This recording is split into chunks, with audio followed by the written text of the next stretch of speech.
Picture this: Australia, 1932. The Great Depression has the nation on its knees, and Western Australian farmers are facing an enemy unlike any they've ever encountered. Not drought, not economic collapse. Emus. 20,000 of them. I know what you're thinking. Emus? Really?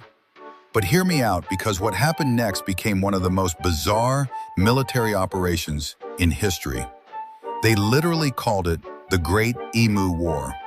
After World War I, the Australian government had encouraged veterans to take up farming in Western Australia.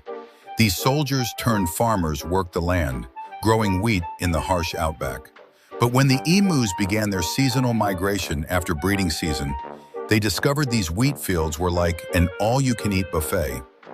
And they brought their friends. These birds weren't just nibbling at the edges, folks.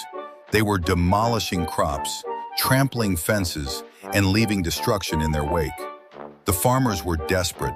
Their livelihoods were disappearing before their eyes. So they did what seemed logical at the time. They asked the military for help. Enter Major GPW Meredith and his men, armed with 2 Lewis machine guns and 10,000 rounds of ammunition. How hard could it be to stop some birds, right?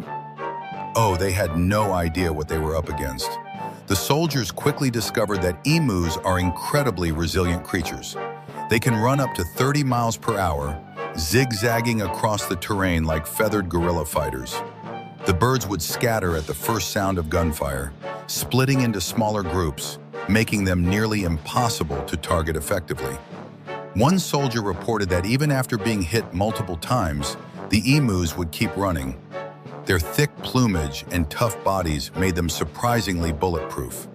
The ornithologist who accompanied the expedition noted that it would take several direct hits to bring down a single bird. After several weeks of operations, the military admitted defeat. They'd used thousands of rounds of ammunition, but had only managed to kill a fraction of the emu population. The emus had won. The Great Emu War became a source of national embarrassment and international amusement. But it also taught us something important. Nature doesn't play by our rules.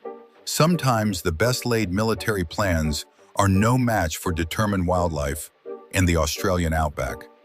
And somewhere out there, the descendants of those victorious emus are still roaming free.